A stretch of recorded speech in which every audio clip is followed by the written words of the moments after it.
तका organic hospital में आपका स्वागत है। यदि आप किसी ऐसी बीमारी से पीड़ित हैं जिसका इलाज नहीं खोज पा रहे हैं तो हमसे संपर्क करें। धन्यवाद।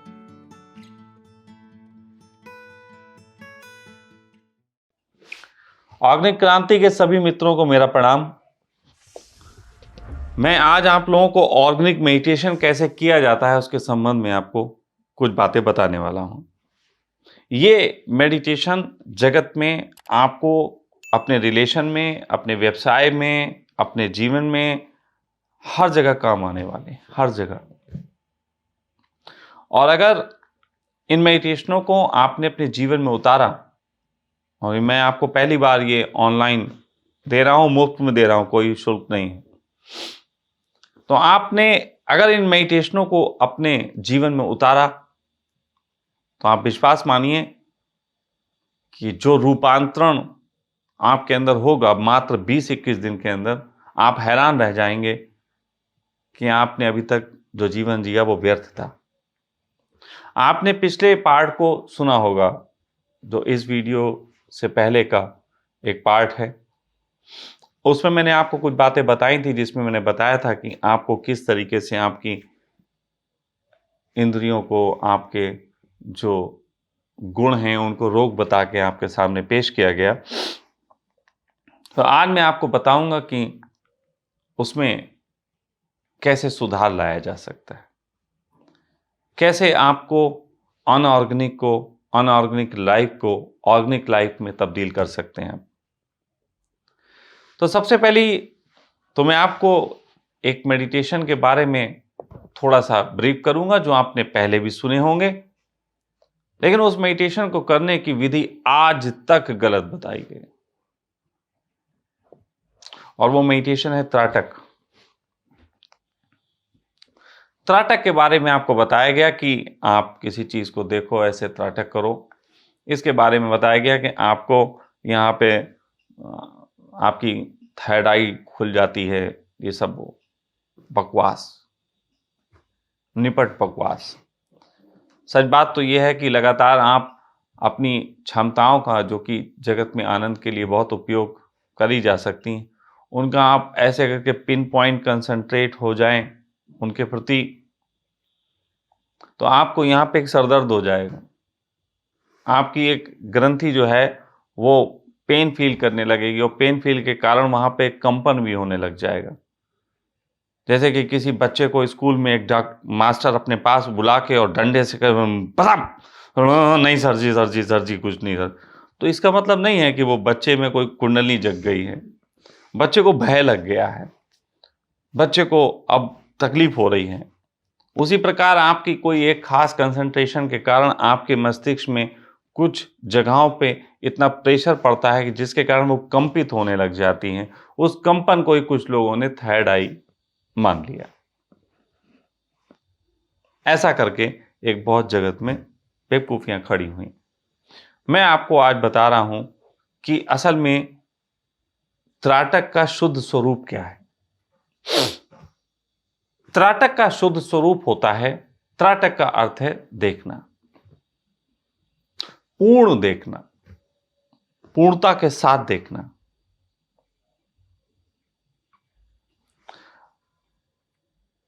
जबकि इसका कुछ लोग ऐसे भी अर्थ करते हैं कि बिना पलक झपकाए देखना। लेकिन मैं आपको ये बता रहा हूं कि आप जब किसी चीज को देखते हैं लगातार, तो आप तो होते हैं। तो आप एक चित्र को, एक फूल को, एक मोमबत्ती को आप अगर करते रहें, देखते रहें, इससे जीवन में क्या सुधार आएगा? मैं तो कहता हूं पूरे जगत में आप जिसे भी देखें त्राटक के तरीके से देखें, तब सुधार है।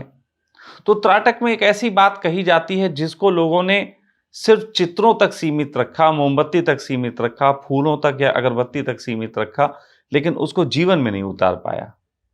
और वो त्राटक में मूल्यवान बताई जाती है बात कि देखने वाला दृष्टा रहित दृश्य तो इसको देखने वाला ना बचे। अब देखने वाला नहीं बचेगा तो देखेगा कौन? तो पहले आप समझ लीजिए कि आंखें नहीं देखती हैं। आंखें तो मात्र एक यंत्र हैं। आंखें तो हैं, वो तो यंत्र की भांति आप कर सकते हैं, लेकिन आप आंखों को केवल यंत्र की तरह तो यूज करते नहीं। उसके पीछे आपका पूरा पूरा एक मन काम करता है। आप इसे देखिए, ये क्या है? चाकू है। अब इसे देखने के, जब आप इसे देख रहे होंगे तो 3 विचार आपके मस्तिष्क में कौन देंगे? मैं आपसे पूछूं ये क्या है, आप कहेंगे चाकू है। मैं कहूंगा नहीं, अब बताएं अच्छा है कि बुरा है? तो कुछ लोग कहेंगे बुरा है, कत्ल हो सकता है, बड़ा चाकू है, पकड़ा भी इसी ढंग से है, कत्ल करने के लिए जैसे पकड़ा जा रहा हो, तो उनको लगेगा नहीं ये खतरनाक चीज है, दिस इज ए बैड। फिर कुछ लोगों को लगेगा ये सब्जी काटने के लिए है, नॉर्मल ही है, इसमें कोई ऐसी बात नहीं, ये अच्छा चाकू है। तो कुछ लोग इसको गुड बोल देंगे। कुछ लोग कहेंगे नथिंग यार, कुछ नहीं, कुछ भी नहीं है, ना इसमें गुड है ना बैड है। तो 3 तरीके के विचार इससे निकल के आएंगे। पहला विचार जो निकल के आएगा बैड, वो इस चाकू के संबंध में आपकी बैड वाली इंफॉर्मेशन जो है उनको सामने रख देगा। फिर चाकू को आप बैड के रूप में देखेंगे, वरना आप बैड कैसे पता, बुरा है चाकू ये कैसे पता? क्योंकि पुरानी आपकी इंफॉर्मेशन जो आपके मस्तिष्क पे हावी होंगी चाकू को लेके, इस तरीके के चाकू को लेके फिल्मों में दिखाए गए होंगे, कई कत्ल के सीनों में इनका उपयोग हुआ होगा, आपको वो इंफॉर्मेशन आएगी और ये चाकू बुरा हो जाएगा। कुछ लोग होंगे जिनको ये चाकू अच्छा हो जाएगा, उनको इंफॉर्मेशन होगी कई प्रकार की सब्जियों की कटिंग में बड़ा महत्व होता है और ये बड़ा मजेदार अच्छा चाकू है, स्वामी जी बड़े अच्छे चाकू अपने घर में रखते हैं। तो इस तरीके की इंफॉर्मेशन जो है वो आदमी को इसके प्रति प्रेम से भरेगी, ये अच्छा है। लेकिन कुछ लोग होंगे जिनके लिए ये दोनों इंफॉर्मेशन उनके पास कलेक्टिव होंगी, वो इस चाकू का यूज जानते होंगे, वो जानते होंगे इससे कत्ल भी किया जा सकता है, इससे वो भी, लेकिन ये तो नॉर्मल सी बात है।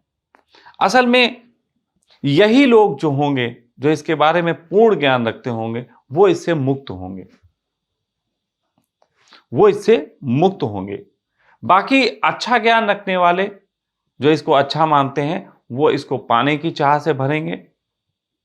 जो इसके संबंध में बुरा ज्ञान रखते हैं, बुरी चाह रखते हैं, वो इसको नकार करने में, अगर घर में कोई बच्चा ले आएगा तो उससे तकरार करने में, लड़ाई झगड़ा करने में, इस तरीके के रिएक्शंस की तरफ जाएंगे।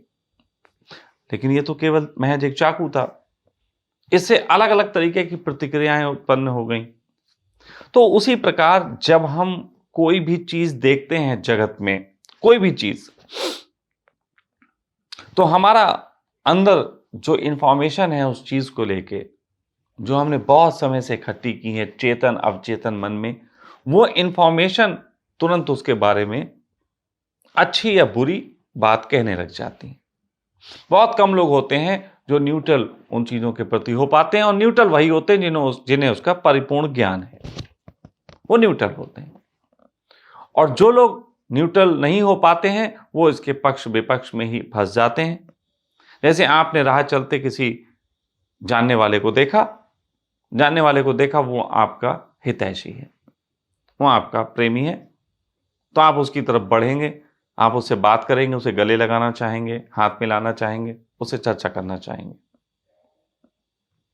दूसरी तरफ आपको कोई भी व्यक्ति जो है ऐसा दिखा जो बुरा इंसान है, जो आपका हितैषी नहीं है, उसके प्रति भी आप चुप नहीं बैठ पाएंगे। अपने संग में जो लोग होंगे उनसे चर्चा करेंगे, या दिमाग में उसके प्रति तस्वीर बनाएंगे, उसको हानि पहुंचाने के लिए प्लान करेंगे। कहने का अर्थ यह है कि एक आंख हमारी जब किसी चीज को देखती है तो वो केवल विचारों के तल पे ही उथल पुथल नहीं मचाती, हमें एक्टिव भी कर देती है, अच्छी चीज को पाने के लिए, बुरी चीज से दूर जाने के लिए, और दूर जाने में भी एक्शन चाहिए, पास आने में भी एक्शन चाहिए, तो हम वो एक्शन से भर देती।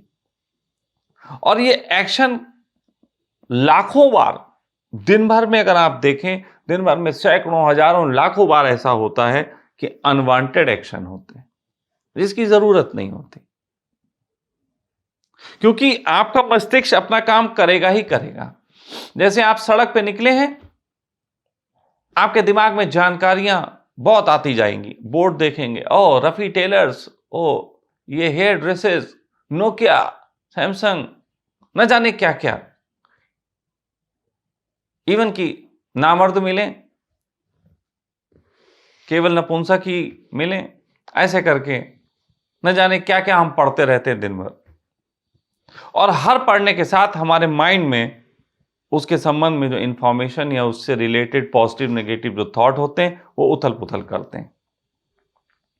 और उथल पुथल जब वो करते हैं तो हमारी बॉडी एक्शन में आती है। आप बोलेंगे ऐसा तो नहीं है, बहुत बार ऐसा होता है हमारी बॉडी एक्शन में आती नहीं। हम बोर्ड देख के पढ़ते हैं, कहां ऐसे एक्शन होता है आपको नहीं पता। जो मैं एक्शन कह रहा हूं तो मैं आपके चलने को, आपके बोलने को और आपके हाथों को ही नहीं बोल रहा हूं। आपके एक्शन अंदर होने लगता है। जैसे एक सुंदर चित्र देख के आप भले ही चले ना, उठे ना, बैठे ना, लेकिन आपके अंदर के जो है रक्त प्रवाह बढ़ जाता है। बस सूरज चीज देख के थोड़ी सी घृणा, थोड़ी सी गिल्ट, थोड़ा सा मुंह बनना, आपके अंदर एक्शंस हो जाते हैं। और यही एक्शंस अपने अपने तरीके की इंफॉर्मेशन को और ज्यादा स्ट्रांग करते चले जाते हैं। यही एक्शन जगत में कभी कभी इतना प्रेशर हो जाते हैं कि आप अनवांटेड रिएक्शन देने लग जाते हैं। आप अपनी लाइफ में कई बार ऐसी चीजें करने लग जाते हैं जो आपसे उम्मीद नहीं होती, लेकिन आप कर रहे होते हैं। लोग कहते हैं यार कमाल हो गया, तुमने ऐसा किया, हमें उम्मीद नहीं थी। तो आप अपने थॉट के पीछे ही अपने को भगाते रहते हैं और वो थॉट आपको देखने से आते हैं। वो थॉट आपके विजन का हिस्सा है। फिर ये विजन करते करते इतने ज्यादा विजनरी आप हो जाते हैं कि रात में भी विजन आपके आते रहते हैं, क्योंकि तब आप आंखें खोल के तो नहीं देख रहे होते हैं, लेकिन बहुत से विजन्स आप तब क्रिएट कर लेते हैं। फिर एक एक्शन तो ये होता है कि बाहर की कोई चीज देखी, अंदर खलबली होती है। फिर एक एक्शन ऐसा भी होता है कि अंदर खलबली होती है और बाहर वैसी चीज देखने की इच्छा होती है। कभी कभी तो ऐसा होता है कि आपको पिज्जा देख के पिज्जा खाने का मन करता है, और कभी कभी अंदर से साउंड आती है पिज्जा खाओ। ये बिल्कुल वैसी बात है। तो यानी कि आपके कर्म का, आपके अंदर के एक्शन रिएक्शंस का, आपके विचारों के साथ ऐसा तालमेल हो जाता है कि आपकी पूरी जिंदगी इसी एक जद्दोजहद में बीतने लग जाती है।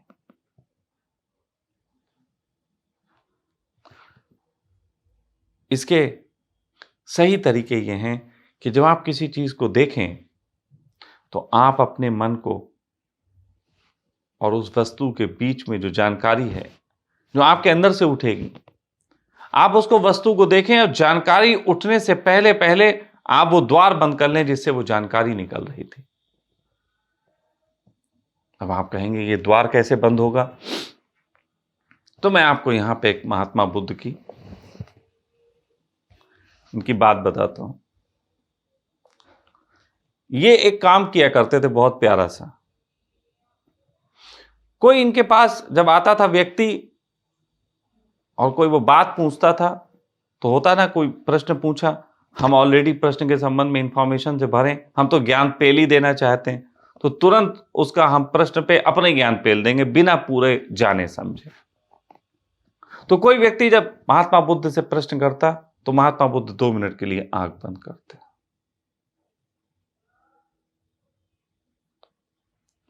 फिर उस व्यक्ति को देखते हैं। अब जैसे ही इन्होंने ये किया, एक शटर डाउन किया। आप 1 घंटे ध्यान नहीं कर सकते, 1 घंटे के लिए अपने विचार को नहीं रोक सकते, लेकिन 1 मिनट के लिए या 10 सेकंड के लिए तो हर व्यक्ति अपने विचार को शट डाउन कर सकता है। आपको केवल 10 सेकंड का ध्यान करना है। आपको शुरू में ऐसे 20-21 दिन तक एक अभ्यास करना है। किसी भी चीज, किसी भी व्यक्ति के प्रश्न का उत्तर देने से पहले एक बार 2 पल के लिए आंखें बंद करें। 10 सेकंड के लिए आंखें बंद करें, शांत, और फिर खोल के उसके प्रश्न का उत्तर दें। मात्र 10 सेकंड का। अब आप इसमें कहोगे, अब हम पूरी जिंदगी हर चीज इतना देख ही रहे हैं, आंखें तो खुली हुई हैं, अब क्या हम यही करते रहें? नहीं, आप इसका व्यक्तियों से शुरुआत करें। मैं ये नहीं कह रहा हूं कि हमने पर्दे देखे आप आंखें बंद कर लो। इसकी शुरुआत आप करो व्यक्तियों से। आप व्यक्तियों से इसकी शुरुआत करो, मित्रों से इसकी शुरुआत करो, इन चीजों से इसकी शुरुआत करो। धीरे धीरे आप पाओगे कि आपके पास वो शटर आ गया जो आप जब चाहें डाल सकते हो। जैसे कैमरे में एक शटर होता है, आपने नहीं पोज देना, डाल दिया। ऐसे मन पे भी एक शटर डाला जा सकता है, वो शटर आप डाल दोगे। और जैसे ही आपने वो शटर डालना सीख लिया, एक थोड़ा अभ्यास करेंगे कुछ दिन, फिर शटर डालना आ जाएगा। फिर उसके बाद आप उसकी बात सुन के भी शटर डाल लेंगे, किसी को पता भी नहीं चलेगा आपने कब डाल लिया। न्यूट्रल होके जो फैसला दे सकता है वो पहले इस शटर की तैयारी करे। जब तक किसी व्यक्ति में ये शटर नहीं बना है, तब तक वो न्यूट्रल होके फैसले नहीं दे सकता। तो ये 10 सेकंड का एक प्रयोग आप अपने दिन के कार्यों में, हाँ निश्चित ही शुरुआत में आप सैकड़ों लोगों से मिलते हैं तो सैकड़ों बार करना पड़ेगा। और मैं आपसे ये कह दे रहा हूं कि सैकड़ों बार ये प्रयोग करना एक नए समाज की स्थापना में बहुत सहयोगी सिद्ध होगा। ऑर्गेनिक क्रांति से जुड़े सभी मित्रों से मेरा निवेदन है, और मुझे प्रेम करने वाले जो मित्र हैं उन सभी से मेरा ये आग्रह कि इस प्रयोग को आप शुरू करें, सब पब्लिक के बीच करें। पहले का सन्यासी माला पहनता था, गाउन पहनता था, तो लोग पूछते थे आप सन्यासी हो? हाँ मैं सन्यासी हूं। किसके सन्यासी हैं, किसका आप दर्शन फॉलो करते हैं? तो वो बताता था। लोग कपड़ों की वजह से पूछते थे, वो बताता था मैं हिंदू सन्यासी हूं, मैं बुद्ध का सन्यासी हूं। लेकिन अभी आप जब ये शुरू करेंगे, आप कहना मैं ऑर्गेनिक का जो है फेवरेबल हूं, मैं ऑर्गेनिक को पसंद करता हूं, मैं अपने शरीर को ऑर्गेनिक बना रहा हूं। वो जब वो देखेगा ना आपको, आप कोई बोलने आए, आप 2 मिनट के लिए, 10 मिनट के लिए, सेकंड के लिए शांत हुए, तो पूछेगा भाई क्या कर रहे थे, बताना। उसी वक्त उसे इंफॉर्मेशन देना। मैं आपकी विचारधारा को ऑर्गेनिक तरीके से ले रहा था, मैं आपके प्रश्न को ऑर्गेनिक तरीके से समझ रहा था। इससे क्रांति पैदा हो जाएगी समाज में। इससे समाज में एक ऐसी क्रांति पैदा होगी कि लोग ऑर्गेनिक के संबंध में सोचना शुरू करेंगे, बात करना शुरू करेंगे, नेट पे सर्च करना शुरू करेंगे। ऑर्गेनिक मेडिटेशन भी कोई चीज हो सकती। ये पहला प्रयोग है जो आपको करना है, 10 सेकंड का, मात्र 10 सेकंड का। लेकिन इसके साथ एक छोटा सा प्रयोग और है जो इसके गुणों को 1000 गुना बढ़ाने का काम करेगा। मतलब आप अगर आंख बंद करके शांत होके 10 सेकंड ऐसे रुकते हैं और फिर आंख खोलते हैं, देखो आप मुझे देखो, इस समय थोड़ा सा ये क्लोजअप करके समझा जाएगा चीज़ों को, और हमारा कैमरामैन इसको कर देगा बाद में। तो वो जो चीज़ है कि पहले आपने किसी को देखा और आंख बंद की,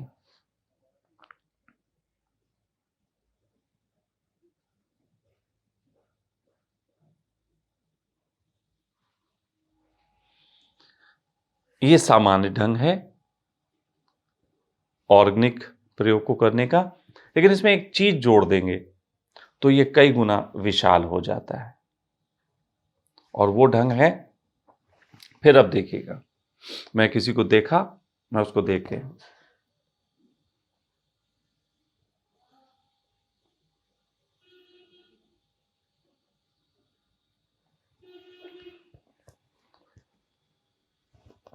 दूसरे ढंग में आप खुद देख लो कि क्या प्रभाव पड़ेगा सामने वाले पे, आपके ऊपर।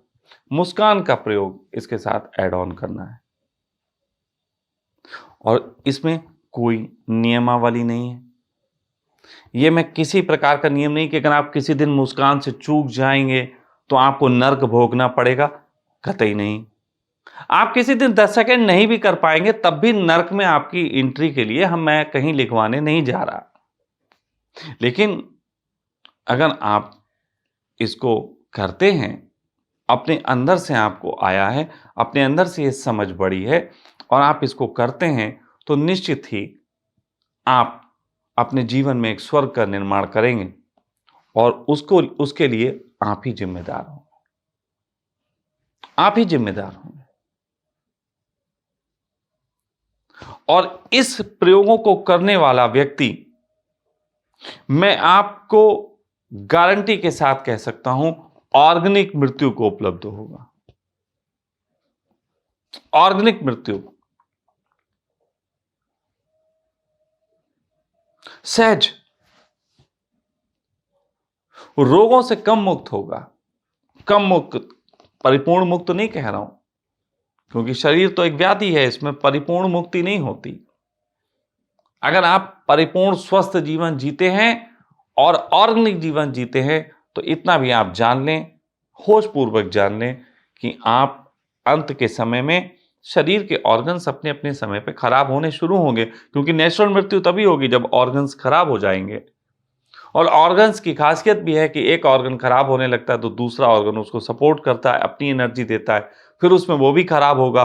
तो महायोगी कृष्ण को हम इस मिसाल के रूप में देख सकते हैं कि वो इतना स्वस्थ, परिपूर्ण, लहलहाता हुआ जीवन जिए कि परमात्मा ने उनको कोई बीमारी और कुछ नहीं दी, लेकिन समय के साथ हर चीज नष्ट होती है। तो उनके ऑर्गन्स नष्ट हो रहे थे, फिर दूसरे ऑर्गन सपोर्ट्स कर रहे थे, फिर तीसरे ऑर्गन सपोर्ट्स कर रहे थे, यानी कि अंदर के सारे ऑर्गन धीरे धीरे नष्ट हो रहे थे। ऑर्गेनिक मृत्यु है ये। आपको लगेगा ये तो बड़ी क्रूर है, क्रूर नहीं है, ये ऑर्गेनिक मृत्यु है।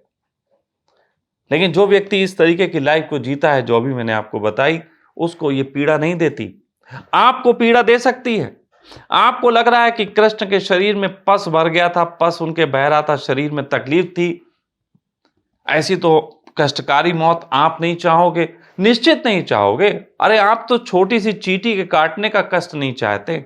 आप तो एक टेम्परेचर हो जाता है 31-32 डिग्री, वो आप पे भारी हो जाता है। आपको तो 20-22-16 डिग्री टेम्परेचर चाहिए, एसी में बैठने वाले लोग। आपको निश्चित ही ये ऑर्गेनिक मृत्यु समझ ना आएगी, लेकिन मैंने इसलिए बता दिया है क्योंकि ऑर्गेनिक की बात करते करते मेरे जीवन काल में यदि मेरी मृत्यु कहीं इस प्रकार हुई, तो आप इस ऑर्गेनिक आंदोलन को रोकना मत। इतनी कष्टकारी मृत्यु भी मैं हंसते हंसते जीऊंगा, लेकिन मेरी ये मृत्यु एक ऐसी मोहर ना लग जाए जैसे राजीव दीक्षित जी के साथ हुआ कि राजीव दीक्षित जी ऑर्गेनिक की बात करते थे, लेकिन उनकी मृत्यु थोड़े से रोगों के कारण हुई, जिसके पीछे कुछ षड्यंत्र कारण बताए जाते हैं, कुछ उनके जीवन में भी हो सकता है। तो सिर्फ इस मृत्यु के कारण बहुत से लोग जो है राजीव दीक्षित पे उंगली उठाते हैं। कृष्ण के मृत्यु के कारण, उनकी पीड़ादायक मृत्यु के कारण कुछ लोग कृष्ण के जीवन पे संदेह उठा देते हैं। तो मैं ये कह रहा हूं कि ऑर्गेनिक क्रांति के मित्र, अगर ये बात थोड़ी सी अभी से चिंतन रखेंगे, तो कल जब मैं आपके बीच नहीं रहूंगा और मेरे जाते वक्त यदि मेरे शरीर ने इस तरीके की प्रतिक्रियाएं की, तो उसके वजह से भी आप ऑर्गेनिक क्रांति को रोकोगे नहीं। हमें इस धरती को फिर से स्वर्ग बनाना है। इस छोटे से प्रयोग का उपयोग करके हम बहुत कुछ अपने जीवन में परिवर्तन ला सकते हैं, साथ ही साथ अपने बहुत से रोगों को अपने पास ना भटकने के लिए एक शटर लगा सकते हैं। प्रणाम। हमारे अभियान ऑर्गेनिक क्रांति और सखा ऑर्गेनिक हॉस्पिटल को समझने के लिए हमसे जुड़े रहें।